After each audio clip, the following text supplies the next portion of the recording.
جب میرے آقا مصطفیٰ جان رحمت تمام نبیوں کے سردار بن کر کے دنیا کے اندر تشریف لے کر کے آئے، جب میرے آقا خاتم النبیین بن کر کے دنیا کے اندر تشریف لے کر کے آئے، اللہ عز و جل کا حکم ہوا، جب میرے آقا کی عمر مبارک 40 سال کی ہو گئی، قرآن کریم کی پہلی وحی نازل ہوئی جس جو ان الفاظ سے شروع ہوتی ہے اقرأ بسم ربک الذی خلق، یہ 5 آیتیں غار حرا کے اندر سب سے پہلے نازل ہوئی، مگر یاد رکھو میرے آقا علیہ السلام نے 23 سال کی عمر شریف اعلان نبوت کے بعد پائی۔ اللہ اللہ، جب ہم قرآن پاک کو پڑھنے لگے تو قرآن کریم کے اندر یہ آیت ملی، ما کان محمد ابا احد من رجالکم ولکن رسول اللہ وخاتم النبیین، جس کا مفہوم یہ ہے اللہ تبارک و تعالی فرما دینا چاہتا ہے او لوگو یہ جو نبی آخر الزمان آئے ہیں اب ان کے بعد کوئی نبی دنیا کے اندر نہیں آئے گا، میں نے جو آمنہ کا لال دنیا کے اندر بھیجا ہے اب دنیا کے اندر ان کے بعد کوئی نبی نہیں آئے گا۔ اللہ تبارک و تعالی نے ہمارے اور آپ کے پیارے نبی کو دنیا میں مبعوث فرمانے کے بعد نبوت کا دروازہ بند کر دیا ہے، اب دنیا میں کوئی نبی آنا تو دور کی بات، اگر نبی بھی آنے کا کوئی امکان کا قائل ہو تب بھی وہ ایمان سے خارج ہو جائے گا، کیونکہ قرآن کریم میں رب ذوالجلال نے اعلان فرما دیا اب ان کے بعد کوئی نبی نہیں پیدا ہوگا۔ پھر ہمارے ذہن کے اندر ایک سوال یہ پیدا ہوا، مولا تبارک و تعالی وہ اگلی امتیں تھی، تو نے میرے نبی سے پہلے 1,24,000 کم و بیش نبیوں کو دنیا کے اندر بھیجا، 313 رسولان اعظام دنیا کے اندر آئے، اے پروردگار ایک نبی دنیا سے وصال ظاہری فرماتا تھا، مولا تو اپنی روح زمین پر دوسرے نبی کو مبعوث فرما دیا کرتا تھا، یہ زمین کبھی نبیوں سے خالی نہیں رہی، رسولان اعظام دنیا کے اندر آتے گئے، اللہ تبارک و تعالی کا پیغام لوگوں کو سناتے گئے، رشد و ہدایت کی طرف لوگوں کو بلاتے گئے۔ ہمارے ذہن نے سوال کیا مولا جب تیرے نبی آخری پیغمبر بن کر کے آئے ہیں اور تو نے مہر ثبت فرما دی ہے، قرآن میں اعلان فرما دیا ہے اليوم اکملت لکم دینکم واتممت علیکم نعمتی ورضیت لکم الاسلام دینا، اللہ فرماتا ہے او لوگوں سنو آج ہم نے تمہارا دین مکمل فرما دیا ہے، واتممت علیکم نعمتی ورضیت لکم الاسلام دینا، اور اللہ اپنے نبی سے فرماتا ہے میں نے اپنی تمام کی تمام نعمتیں اے میرے نبی تم کو دے دی ہیں، ورضیت لکم الاسلام دینا، اور میں نے تم کو دین اسلام عطا فرمایا ہے، اس دین اسلام کو عطا فرمانے کے بعد میں تم سے راضی ہوں۔ اے فرید نگر کے سنی مسلمانوں اپنے کلیجے پر ہاتھ رکھ کر کے اس بات کو سنتے جانا، یہاں سے پیغام لے کر کے جانا، صرف شور شرابہ کرنے سے کوئی فائدہ نہیں ہے، جب آئے ہو ایک پیغام لے کر کے جاؤ۔ اللہ تبارک و تعالیٰ تو فرماتا ہے میں نے تم کو دین دیا ہے، اسلام عطا فرمایا ہے، میں تم سے راضی ہوں، مگر یہ تو بتاؤ تم نے اپنے رب کو راضی کرنے کا کون سا عمل کیا ہے، یہ تو بتاؤ تم نے پروردگار عالم کو راضی کیا ہے یا نہیں کیا ہے، مصطفیٰ کریم کو تم نے راضی کیا ہے یا نہیں کیا ہے۔ اللہ تبارک و تعالیٰ تو ارشاد فرماتا ہے میں نے تم کو دین اسلام دیا، میں تم سے راضی ہو گیا، اب ہماری ذمہ داری بنتی ہے جس طریقے سے خالق کائنات ہم کو دین اسلام دینے کے بعد ہم سے راضی ہو گیا ہے، ہمیں چاہیے کہ ہم بھی اپنے پروردگار عالم کو راضی کریں، اور پروردگار عالم راضی تب ہوگا جب ہمارے سر سجدوں میں جھکیں گے، پروردگار عالم راضی تب ہوگا جب ہمارے کانوں میں اذانوں کی آواز آئے گی حی علی الصلاۃ حی علی الفلاح، ہم اپنے کاموں کو چھوڑ کر کے اللہ کی بارگاہ میں حاضر ہو جائیں گے، اللہ کی بارگاہ میں سجدہ کریں گے، ادھر ہمارا سر سجدے میں جھکے گا، اللہ کی عبادت ہوگی، دل میں عشق مصطفیٰ کا چراغ جگمگائے گا، مدینے کے تاجدار بھی راضی ہو جائیں گے، پروردگار عالم بھی ہم سے راضی ہو جائے گا۔ ایک سوال، جب دنیا میں کوئی نبی نہیں آئے گا تو پھر دین اسلام کا کام آگے بڑھے گا کیسے؟ اسلام کی تبلیغ و اشاعت ہوگی کیسے؟ اسلام کے پیغام کو لوگوں تک پہنچائے گا کون؟ یہ سوال ہے۔ کبھی آپ نے غور و فکر کیا حضور ہمارے دنیا سے وصال ظاہری فرما گئے، تقریباً 1400 سال کا زمانہ گزر چکا ہے، میرے آقا علیہ السلام کو وصال ظاہری فرمانے کے بعد لیکن اسلام کا پیغام دنیا کے کونے کونے تک پہنچ چکا ہے، قرآن کا پیغام دنیا کے کونے کونے تک پہنچ چکا ہے، شریعت مصطفیٰ کا پیغام دنیا کے کونے کونے تک پہنچ چکا ہے جتنی دنیا کی طاقتیں تھی سپر پاور تھی سب نے اپنی اپنی طاقت کا پورا استعمال کیا کہ کسی طریقے سے اسلام کو پھیلنے سے روکا جائے، کسی طریقے سے پیغمبر اسلام کے پیغامات کو عام ہونے سے روکا جائے، کسی طریقے سے اسلام کی جو نشر و اشاعت ہو رہی ہے۔ ادھر دیکھیے، آپ مجھے دیکھیے، ادھر دیکھیے، ذرا محبت سے بولیے سبحان اللہ۔ ادھر دیکھو بھائی، او نوجوان ادھر دیکھو، مجھے دیکھو، ذرا محبت سے بولو سبحان اللہ، اور بلند آواز سے بولو سبحان اللہ۔ سبحان اللہ۔ اسلام کے پیغام کو مٹانے کے لیے، اسلام کی قانون کو مٹانے کے لیے، اسلام کو مٹانے کے لیے دنیا نے جتنی طاقت لگانی تھی لگا لی، مگر اسلام ہے کہ مٹنے کا نام نہیں لیتا، اسلام ہے کہ بڑھتا چلا جا رہا ہے، اسلام ہے کہ دنیا کے اندر عام ہوتا چلا جا رہا ہے، قرآن کا پیغام ہے دنیا کے اندر عام ہوتا چلا جا رہا ہے۔ ہم نے عالم تصور میں سوال کیا، اے پروردگار جب دنیا میں کوئی نبی نہیں آئے گا تو پھر تیرے نبی کے دین کی تبلیغ کرے گا کون؟ اے پروردگار عالم جب دنیا میں کوئی نبی دنیا میں پیدا نہیں ہوگا، ہمارے نبی کے دنیا میں آنے کے بعد تو پھر اسلام پھلے گا پھولے گا کیسے؟ اسلام کی نشر و اشاعت کیسے ہوگی؟ اسلام کی تبلیغ دنیا کے کونے کونے تک کیسے پہنچے گی؟ تو سنو میرے آقا پیارے نبی مصطفیٰ کریم نے ارشاد فرمایا ان العلماء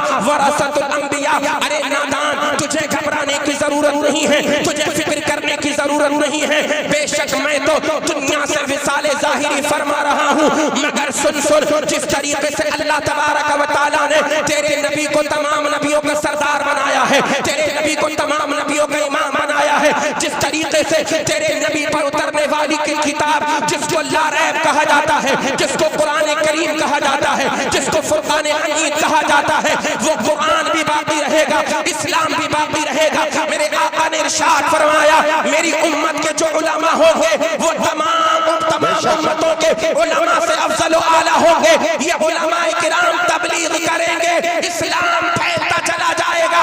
اب ذرا آپ دیکھیے، جب سے اسلام دنیا کے اندر آیا ہے دنیا میں پھیلتا چلا جا رہا ہے، وجہ کیا ہے؟ وجہ یہ ہے جب علماء تبلیغ کرتے ہیں لوگ اسلام کے دامن میں آتے چلے جاتے ہیں، یہ مدرسوں سے نکلنے والے حفاظ و قراء، یہ بننے والے علماء جس علاقے میں جاتے ہیں اسلام کے چراغ کو روشن کرتے چلے جاتے ہیں۔ نعرہ تکبیر، نعرہ رسالت، مسلک اعلی حضرت، ماشاءاللہ، سبحان اللہ، سبحان اللہ۔ حضور نے فرما دیا ان العلماء ورثۃ الانبیاء۔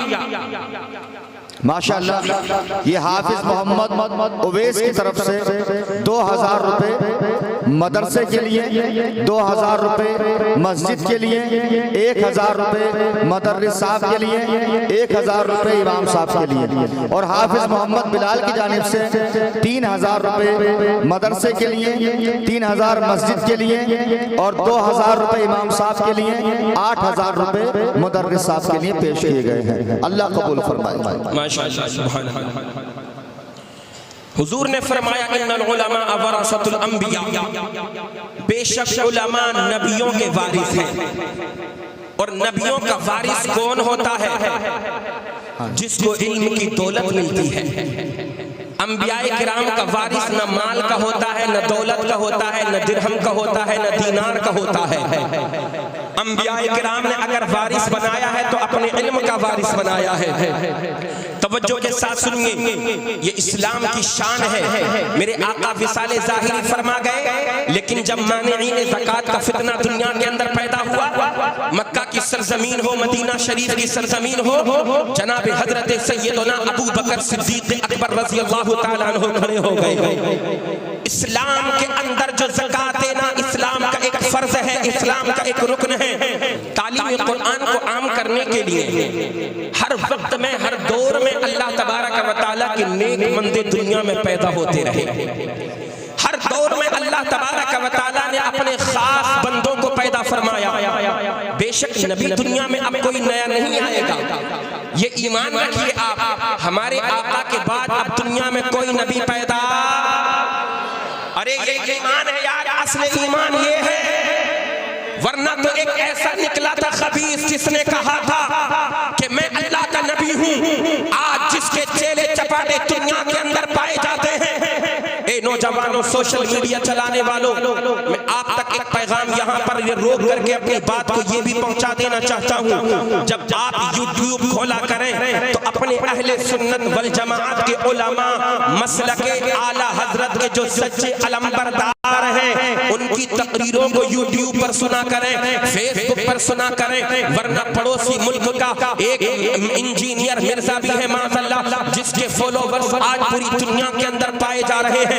اگر تم نے اس کو فالو کرنا شروع کر دیا تب تمہارے ایمان کا جنازہ نکل جائے گا، تمہارا ایمان ختم ہو جائے گا. کیونکہ جس کا وہ گرگا ہے، اس کے آقا کا ماننا یہ ہے معاذ اللہ کہ میں دنیا میں نبی بن کر کے آیا ہوں. جبکہ اللہ تبارک و تعالیٰ نے آمینہ کے لال کو آخری پیغمبر بنا کر کے دنیا کے اندر بھیج دیا ہے. اب توجہ کیجئے، مانعین زکوٰۃ کا فتنہ پیدا ہوا. جناب حضرت سیدنا ابو بکر صدیق نے اس فتنے کو کچل دیا. اس کے بعد دیگر فتنے ہوئے. حضرت عمر، سیدنا عمر فاروق اعظم رضی اللہ تعالیٰ عنہ اپنی ننگی تلوار لے کر کے نکلتے ہیں. جس علاقے میں چلے جاتے ہیں، علاقے کا علاقہ فتح ہوتا چلا جاتا ہے. ذرا محبت سے بولو سبحان اللہ. جس ملک میں جاتے ہیں پورے کا پورا ملک فتح ہوتا چلا جاتا ہے. حضرت عثمان غنی کا دور آیا، آپ نے نہ جانے کتنے فتنوں کا جو ہے سر کو چل کر کے رکھ دیا.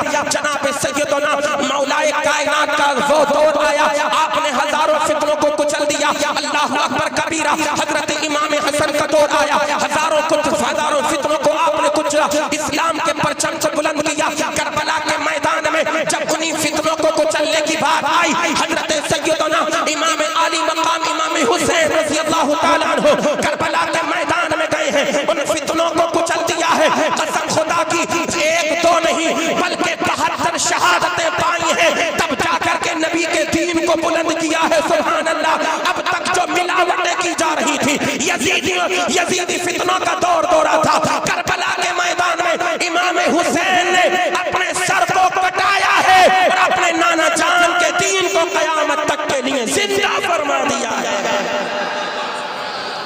ارے اب تو کوئی نعرہ لگاؤ، کوئی نہیں نعرہ لگانے والا. ماشاءاللہ. نعرہ تکبیر، نعرہ رسالت، مسلک اعلی حضرت. سبحان اللہ سبحان اللہ. یہ میں تمہید باندھ رہا ہوں، سنیے توجہ کے ساتھ، آگے بڑھتے چلے جائیے. حضرت امام اعظم ابو حنیفہ رضی اللہ تعالیٰ عنہ دنیا میں پیدا ہوئے. ہمارے ذہن میں یہ جو سوال ہے کہ حضور تو وصال ظاہری فرما چکے ہیں، اب دین کا کام ہوگا کیسے؟ قرآن کی تعلیم آگے بڑھے گی کیسے؟ قرآن کا پیغام عام ہوگا کیسے؟ تو سنو مختصر الفاظ میں بڑی تیزی کے ساتھ میں اپنی گفتگو کو آگے کی طرف لے کر کے جانا چاہتا ہوں. حضرت امام اعظم رضی اللہ تعالی عنہ کا دورہ آیا. اللہ اکبر. میرے آقا حضرت سیدنا امام اعظم ابو حنیفہ رضی اللہ تعالی عنہ نے ایسے وقت میں دنیا کے اندر جنم لیا جب میرے آقا علیہ السلام کی احادیث میں خلط ملط کر دیا گیا تھا، حضور کی حدیثوں کو ملا دیا گیا تھا. اللہ اکبر. من گھڑت باتیں میرے آقا کی طرف منسوب کر دی گئی تھی. حضرت امام اعظم ابو حنیفہ رضی اللہ تعالی عنہ نے ایک خواب دیکھا. کیا خواب دیکھتے ہیں کہ اپنے آقا کا دیدار کر رہے ہیں، مدینے کے تاجدار کا دیدار کر رہے ہیں. ذرا محبت سے بولو سبحان اللہ. ارے خواب دیکھتے ہو کبھی؟ خواب نہیں دیکھتے، سب کو خواب آتے ہیں. اور ہمارے خواب حضرت توجہ فرمائیے، ہمارے خواب ایسے ہوتے ہیں رات کو اپنے بستر پر سوئے تو دیکھتے ہیں کہ پورا بستر گڈیوں سے بھرا ہوا ہے نوٹوں کی. ہاں رات میں دیکھا تو مال ہی مال، صبح آنکھ کھلی تو کچھ بھی نہیں ہے. کوئی پانی میں تیر رہا ہے، کوئی کہیں تیر رہا ہے. یہ اور پھر امام صاحب کے پاس آ جاتے ہیں کہ امام صاحب ذرا میرے خواب کی تعبیر بتا دیں. امام صاحب کے پاس خواب کی تعبیر پوچھنے کے لیے آیا ہے. کبھی یہ پوچھنے کے لیے آ جاتا کہ حضرت میرا وضو صحیح کرا دو. خواب کی تعبیر پوچھنے کے لیے آ گئے. کبھی یہ پوچھنے کے لیے آ جاتے کہ حضرت بتائیے غسل میں کتنے فرض ہیں، کتنی سنتیں ہیں، میرے غسل کرنے کا جو طریقہ ہے وہ طریقہ آپ صحیح کرا دیجئے. ادھر دیکھیے، آپ مجھے دیکھیے توجہ کے ساتھ، محبت سے بولیے سبحان اللہ.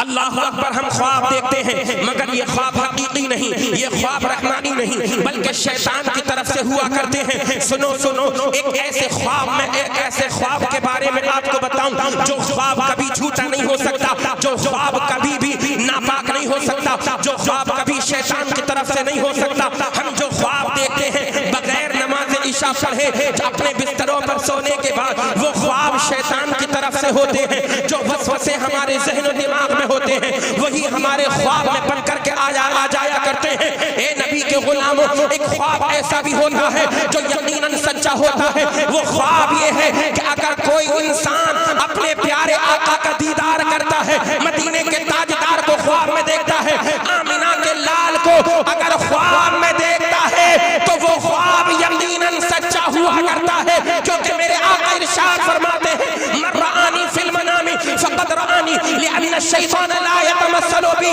میرے آقا نے ارشاد فرمایا جو اگر خواب میں مجھ کو دیکھتا ہے تو وہ مجھے کو دیکھتا ہے، کیونکہ شیطان کتنا بڑا طاقتور ہو مگر اپنے نبی کی شکل و صورت کبھی اختیار نہیں کر سکتا ہے۔ سبحان اللہ، ماشاءاللہ، کتنا بڑا طاقتور ہو جائے، بڑا عابد و زاہد بن کر کے خوابوں میں آتا ہے، بڑا متقی و پرہیزگار بن کر کے خواب میں آتا ہے، بڑا لمبی داڑھی والا بن کر کے خواب میں آتا ہے۔ کتنا ہی بڑا یہ آپ بن جائے، کتنی بڑی طاقت والا ہو، مگر اتنی طاقت نہیں ہے اس کے پاس کہ میرے آقا کی شکل و صورت اختیار کر سکے۔ اللہ اکبر، یہ شان ہے ہمارے اور آپ کے پیارے نبی صلی اللہ تعالی علیہ وسلم کی۔ اب ذرا سوچئے، شیطان اتنا پاورفل ہے جو کسی کی بھی صورت اختیار کر سکتا ہے، اللہ اللہ، مگر حضور کی صورت اختیار نہیں کر سکتا، تو وہ کتنا کم بخت ہوگا، وہ کتنا بدبخت ہوگا جس نے معاذ اللہ یہ کہا کہ معاذ اللہ نبی ہماری طرح بشر ہے، معاذ اللہ رب العالمین، جو یہ کہتا ہے کہ اپنے نبی کا ادب و احترام اپنے بڑے بھائی کی طرح کرنا چاہیے۔ میں تو کہا کرتا ہوں تو شیطان سے بھی گیا گزرا ہو گیا۔ اگر تو یہ کہتا ہے کہ نبی آخر الزمان صلی اللہ تعالی علیہ وسلم کسی چیز کے مالک و مختار نہیں، معاذ اللہ رب العالمین، تو اگر اپنے نبی کو اپنے بڑے بھائی کی طرح کہتا ہے یا اپنی طرح تو کہتا ہے یا سمجھتا ہے، تو سن میرے آقا کی شان تو یہ ہے کہ شیطان بھی میرے نبی کی شکل و صورت اختیار نہیں کر سکتا ہے، تو پھر تو اس سے بھی گیا گزرا ہو گیا۔ ارے آقا کی شان جاننی ہے، اگر حضور کا مقام اور مرتبہ پہچاننا ہے تو چل بریلی کے تاجدار کی بارگاہ میں چلتے ہیں، امام عشق و محبت کی بارگاہ میں چلتے ہیں، اور اعلیٰ حضرت کی بارگاہ میں چل کر کے عریضہ پیش کرتے ہیں۔ اے بریلی کے تاجدار آپ بتائیے نا حضور کیسے ہیں، تب بریلی کے تاجدار کا قلم اٹھتا ہے، اعلیٰ حضرت امام عشق و محبت لکھنا شروع کرتے ہیں۔ یا رسول اللہ، سرور کہوں کے مالکو، مولا کہوں تجھے، باغ خلیل کا گلے زیبا کہوں تجھے، تیرے تو وصف ہے بے تناہی سے ہے بری، حیران ہوں میرے شاہ میں کیا کیا کہوں تجھے۔ آخر رضا نے ختم سخن اس پہ کر دیا، خالق کا بندہ خلق کا آقا کہوں تجھے۔ اللہ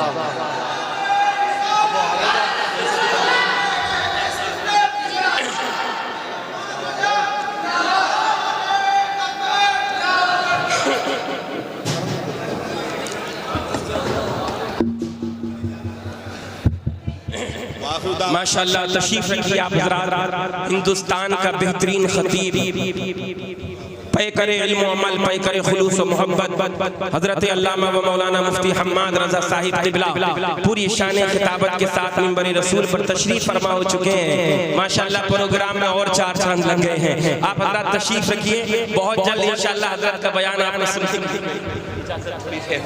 بیٹھ جائیے آپ لوگ، بیٹھ جائیے بھائی، میرے بھائی بیٹھ جاؤ۔ آپ کی جتنی میں تعریف کروں اتنا کم ہو، آپ یقیناً قابل تعریف ہیں، بڑا اچھا آپ حضرات سماعت کر رہے ہیں، بہت اچھا آپ نے سماعت کیا ہے اب تک اور اب بھی کر رہے ہیں ماشاءاللہ، یہ آپ کی مہربانی کرم نوازی ذرا نوازیاں ہیں آپ کی۔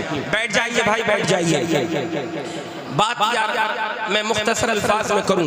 حضرت امام اعظم نے خواب دیکھا اور خواب میں مدینے والے مصطفیٰ کو دیکھا، سبحان اللہ۔ کیا دیکھتے ہیں؟ میرے آقا علیہ السلام آرام فرما رہے ہیں، مدینے کے تاجدار والی کونین رب کے محبوب آرام فرما رہے ہیں، اور حضرت امام اعظم ابو حنیفہ رضی اللہ تعالی عنہ اپنے ہاتھ سے حضور کو پنکھا جھلتے ہیں اور حضور کے جسم مبارک پر کچھ مکھیاں بیٹھی ہیں، ان کو اڑانے کی کوشش کر رہے ہیں۔ اللہ، حضرت انس ابن مالک رضی اللہ تعالیٰ عنہ بیان فرماتے ہیں یہ آمنہ کے لال کی شان ہے کہ پوری زندگی زندگی گزر گئی مگر آمنہ کے لال کے جسم پر کبھی مکھی نہ بیٹھی.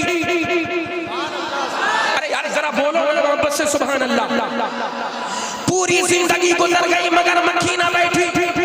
تو پھر حضرت امام اعظم نے یہ کیسا خواب دیکھا ہے؟ اللہ اکبر. پریشان ہو گئے, آنکھ کھلی, حضور کا دیدار تو کیا ہے مگر خواب کی تعبیر پوچھنے کے لیے اپنے شیخ کی طرف رخ کیا, رجوع کیا ہے اپنے شیخ کی طرف.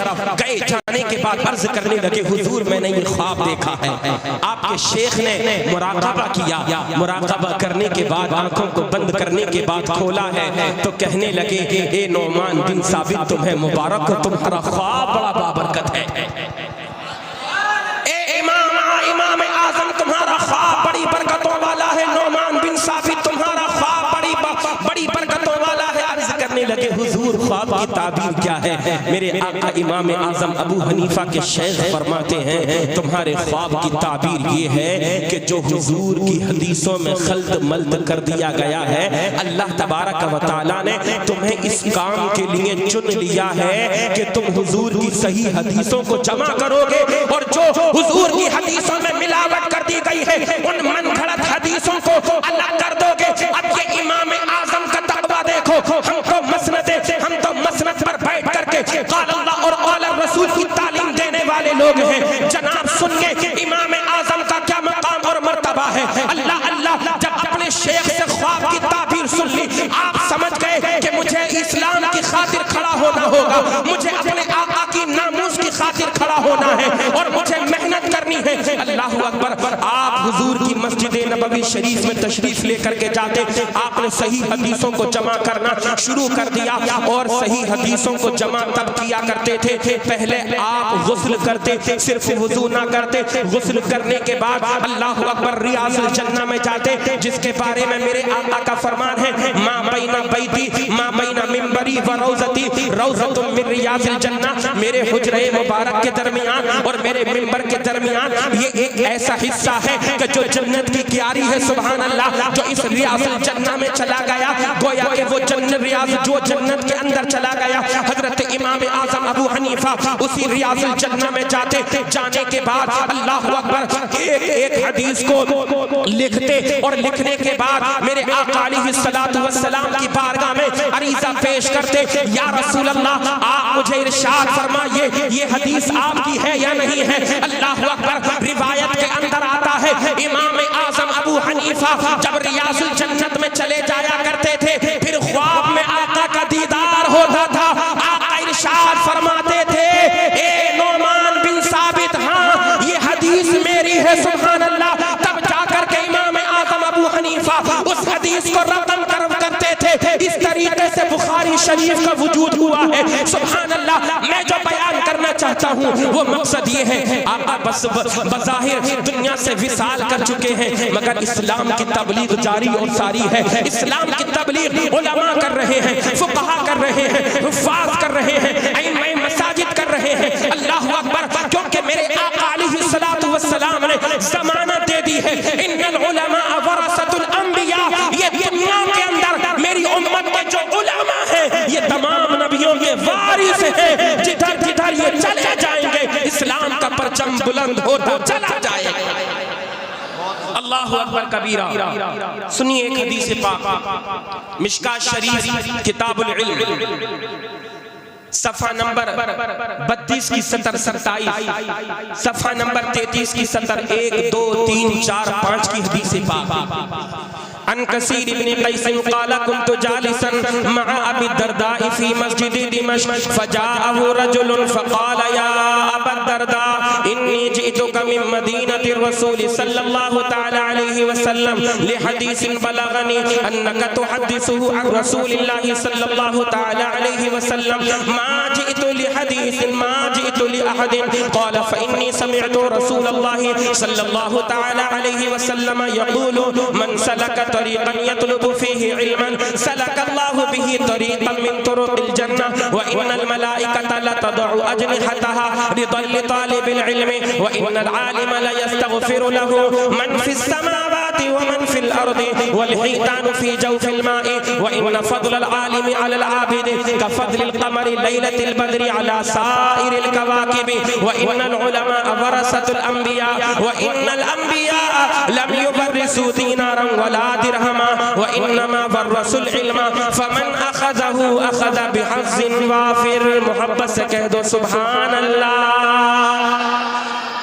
کیا شان ہے علم والوں کی, کیا مقام اور مرتبہ ہے علماء کا.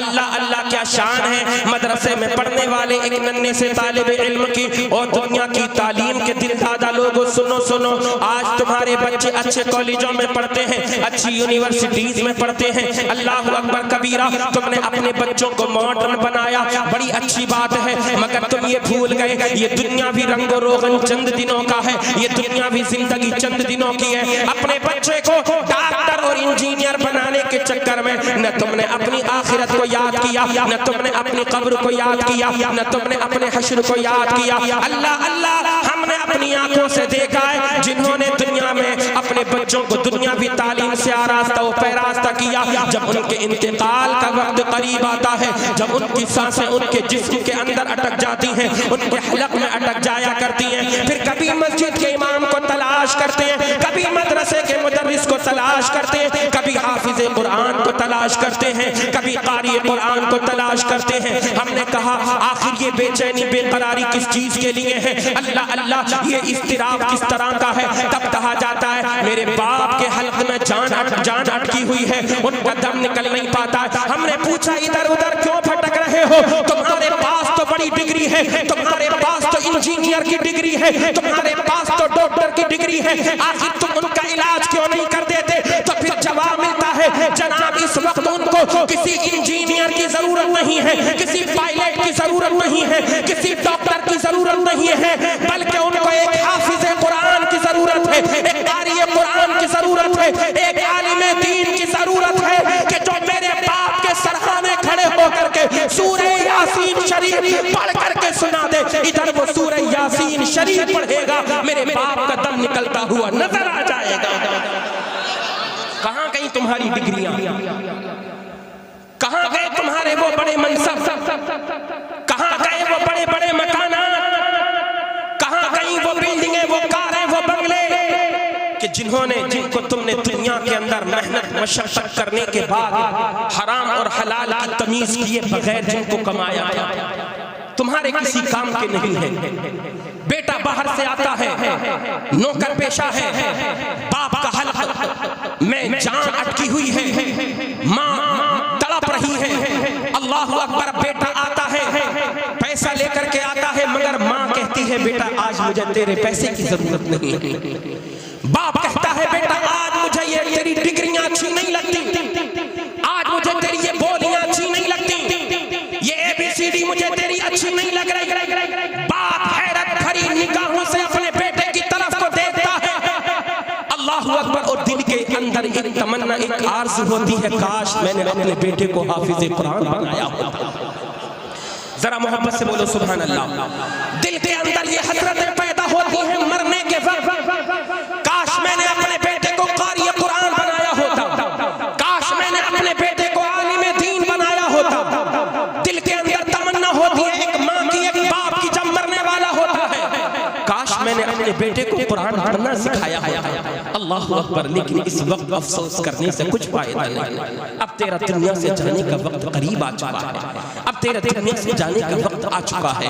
اللہ اکبر کبیرہ. وہ ساری کی ساری ڈگریاں ایک طرف رکھی رہ جاتی ہیں, مگر کتنی قسمت والے وہ ماں باپ ہوا کرتے ہیں کہ جو دنیا میں رہ کر کے محنت مشقت کرتے ہیں, مزدوریاں کرتے ہیں, چند روپے پیسے کماتے ہیں, ایک روٹی کھاتے ہیں, مگر اپنے بچوں کو پڑھایا کرتے ہیں. سبحان اللہ. اپنے بچوں کو حافظ قرآن بناتے ہیں, اپنے بچوں کو قاری قرآن بناتے ہیں. جب ان کے دنیا سے جانے کا وقت قریب آتا ہے, جب ان کا بیٹا وہی بیٹا کہ جس کو حافظ قرآن بنایا تھا, مدرسہ فرید العلوم میں پڑھایا تھا, جب وہ بیٹا حافظ قرآن بن گیا, باعمل بن گیا, قاری قرآن بن گیا, اب باپ کے انتقال کا وقت آ گیا ہے, تو پھر یہ اپنے باپ کے سامنے کھڑے ہو کر کے روتا نہیں ہے, بلکہ یہ قرآن کا دل جس کو سورہ یاسین شریف کہا جاتا ہے, سورہ یاسین شریف پڑھنا شروع کر دیتا ہے. اس کے باپ کے دل کو چین مل جاتا ہے, اس کی ماں کے دل کو قرار مل جاتا ہے. اب تک جو جان اٹکی ہوئی تھی وہ قرآن کی سورہ یاسین شریف سننے کے بعد آسانی سے نکل جایا کرتی ہے. او لوگوں یہ پیغام یہاں سے لے کر کے جاؤ، ہم اپنے بچوں کو جہاں دنیاوی تعلیم سے آراستہ و پیراستہ کر رہے ہیں، وہیں ہم اپنے بچوں کو قرآن کا قاری بھی بنائیں گے، اپنے بچوں کو قرآن کا حافظ بھی بنائیں گے، اپنے بچوں کو عالم دین بھی بنائیں گے۔ یاد رکھیے اگر آپ نے اپنے بچوں کو عالم دین بنا دیا تو جب تک آپ دنیا میں رہو گے تب بھی عزتیں ملتی رہیں گی، میدان محشر میں پہنچو گے اللہ تبارک و تعالی حافظ قرآن کے ماں باپ کو میدان محشر میں نورانی تاج عطا فرمائے گا۔ اب میں نے حدیث پاک سنی، اس کا ترجمہ سنیے۔ مشکاۃ شریف کی حدیث پاک ہے، حضرت کثیر ابن قیس رضی اللہ تعالیٰ عنہ جو تابعی بزرگ ہیں، صحابی رسول حضرت ابو درداء کی صحبت یافتہ اور تربیت یافتہ آپ کے شاگرد ہیں۔ حضرت کثیر ابن قیس کہتے ہیں کہ میں دمشق کی مسجد کے اندر صحابی رسول حضرت ابو درداء کی بارگاہ میں بیٹھا تھا۔ حدیث پاک کا ترجمہ سنیے، ادھر دیکھیے آپ مجھے، یہ چیز آپ پہلے سے خیال کیا کریں، خطیب ہیں تو ہمیں کس وقت ان کو تقریر کرانی ہے۔ شور شرابہ کرنے سے میرے بھائی کچھ نہیں ملتا ہے۔ مفتی حماد صاحب قبلہ جن کی تاریخیں لینے کے لیے لوگ ایک سال تک انتظار کرتے ہیں، وہ آپ کے علاقے کے ہیں، قریب کے ہیں، آسانی سے آگے تو آپ کیا سمجھتے ہیں کہ ان کو بلانا آسان ہے؟ نہیں جناب، ایک سال تک انتظار کرنا پڑتا ہے، اور میں آپ کو جانے نہیں دوں گا، ہاں جلدی ختم کروں گا اور حضرت انشاءاللہ تقریر کریں گے۔ سنیے توجہ کے ساتھ، حضرت ابو درداء کی بارگاہ میں بیٹھے ہیں، کہتے ہیں آنے والے ایک شخص آئے، سنیے ادھر دیکھیے، آنے والے ایک شخص آئے اور آنے کے بعد عرض کرنے لگے، یا ابا درداء انی جئتک من مدینۃ الرسول صلی اللہ تعالی علیہ وسلم، اے ابو درداء میں آپ کی بارگاہ میں حضور کے شہر مدینہ سے آ رہا ہوں۔ اللہ اکبر، وہ شہر مدینہ جب حضور کا غلام نماز پڑھتا ہے، قرآن پڑھتا ہے، جب اپنے ہاتھوں کو دعا کے لیے اٹھاتا ہے، غریب ہے، کمزور ہے، نادار ہے، اپنے لیے کچھ مانگے نہ مانگے، اولاد کے لیے کچھ مانگے نہ مانگے، گھر والوں کے لیے کچھ مانگے نہ مانگے، مگر قسم خدا کی جب مدینے کی جدائی میں دل تڑپتا ہے تو پھر دل سے یہ صدا نکلتی ہے، دکھا دے یا الہی وہ مدینہ کیسے بستی ہے جہاں پر رات دن مولا تیری رحمت برستی ہے۔ آنے والے آئے ہیں، اپنا مقام اور مرتبہ بتانا چاہتے ہیں، اے ابو درداء مجھے کوئی عام انسان مت سمجھنا، میں عام شہر سے نہیں بلکہ شہر مدینہ سے آپ کی بارگاہ میں آ رہا ہوں، اور میرے آنے کا مقصد نہ تو تجارت کرنا ہے، نہ کاروبار کرنا ہے، نہ مال اور دولت کمانا ہے، میرے آنے کا مقصد یہ ہے لحدیث بلغنی انک تحدثہ عن رسول اللہ صلی اللہ علیہ وسلم، میرے آنے کا مقصد یہ ہے میں نے ایک حدیث کو سنا ہے کہ جس کے ڈائریکٹ آپ راوی ہیں، جس کو آپ نبی سے روایت کرتے ہیں، سنی ہے، مگر راوی اصل آپ ہیں، تو میں آپ کی زبان سے سننے کے لیے وہ حدیث مدینہ شریف سے سفر کر کے دمشق کے اندر آیا۔ یہ ہوتا ہے علم کا مقام، یہ ہوتی ہے تعلیم کی اہمیت۔ اللہ اکبر کبیرہ۔ آپ بتائیے مجھے، ما جئت لأحد، اس کے علاوہ میرا کوئی بھی کام نہیں تھا۔ اتنا لمبا سفر، پیدل کا زمانہ ہے، حضور کی بارگاہ سے چلے ہیں شہر مدینہ سے دمشق کی طرف، آئے، آنے کے بعد بیٹھ گئے۔ حضرت ابو درداء کہتے ہیں سنو سنو، جس حدیث کو سننے کے لیے تم آئے ہو میں اس کا راوی ہوں، اب میں تم کو سناتا ہوں۔ اللہ اللہ، میرے آقا علیہ السلام کے صحابی عرض کرنے لگے، فإني سمعت رسول اللہ صلی اللہ علیہ وسلم یقول من سلک طریقا یطلب فیہ علما سلک اللہ بہ طریقا من طرق الجنہ۔ حضرت ابو درداء کہتے ہیں میں نے اپنے آقا کو فرماتے ہوئے سنا ہے، مدینے کے تاجدار کا ارشاد ہے کہ اگر دنیا میں کوئی کسی راستے پر چلتا ہے اور راستے پر چلنے کا مقصد علم دین حاصل کرنا ہو، تعلیم قرآن اس کا مقصد ہو، میرے آقا ارشاد فرماتے ہیں وہ دنیا کے عام راستوں پر چل رہا ہوتا ہے مگر اللہ تعالیٰ اس کو جنت کے راستے پر چلاتا ہے۔ ذرا محبت سے بولیے سبحان اللہ۔ کس راستے پر چلاتا ہے اللہ تعالیٰ؟ جنت کے راستے راستے پر سلک اللہ بہ طریقا من طرق الجنہ وان الملائکۃ لتضع اجنحتها رضا لطالب العلم. اور میرے آقا نے ارشاد فرمایا بے شک اللہ تبارک و تعالی کے مقرر فرشتے طالب علم کی رضا کی خاطر، طالب علم کی خوشنودی کی خاطر اپنے پروں کو طالب علم کے قدموں کے نیچے بچھا دیا کرتے ہیں. شاعر نے اس کا منظر کھینچا ہے. سلام جا بجا عرض و سما دے، مہو خورشید پیشانی جھکا دے، تیرے خدام اے صدر شریعت جدھر جائیں فرشتے پر بچھا دے. آج جن علماء کو ہم حقارت کی نظروں سے دیکھتے ہیں، جن حفاظ و قراء کی ہم جگہ جگہ چوراہوں پر کھڑے ہو کر کے برائیاں کرتے ہیں، اللہ اللہ مساجد کے جن ائمہ کو ہم برا سمجھتے ہیں، جن کی ہم توقیر نہیں کرتے، جن کی ہم تعظیم نہیں کرتے، ان کا مقام اور مرتبہ یہ ہے. میرے آقا علیہ الصلوۃ والسلام ارشاد فرماتے ہیں جب ایک بچہ اپنے گھر سے مدرسے میں پڑھنے کے لیے نکلتا ہے تو عام دنیا کا راستہ ہوتا ہے، فرید نگر کی وہ عام سڑک ہوا کرتی ہے، مگر حقیقت تو یہ ہے وہ فرید نگر کی سڑک نہیں بلکہ وہ جنت کو جانے والا راستہ ہوتا ہے. جنت کو جانے حدیث پاک لمبی ہے اور اشارہ ہو رہا ہے، لہذا میں اپنی گفتگو کو ختم کرتا ہوں. آپ سے کوئی شکایت نہیں، آپ بڑا اچھا سن رہے ہیں، نہ ہمیں حضرت سے کوئی شکایت ہے. حضرت نے بلایا تھا، جتنی دیر حکم ہوا اتنی دیر تقریر کر دی، پھر زندگی سلامت رہی. انشاءاللہ ملاقات ہوگی، مکمل بات ہوگی. استغفر اللہ ربی من کل ذنب واتوب الیہ. تمام حضرات کلمہ شریف پڑھیں، لا الہ الا اللہ محمد رسول اللہ.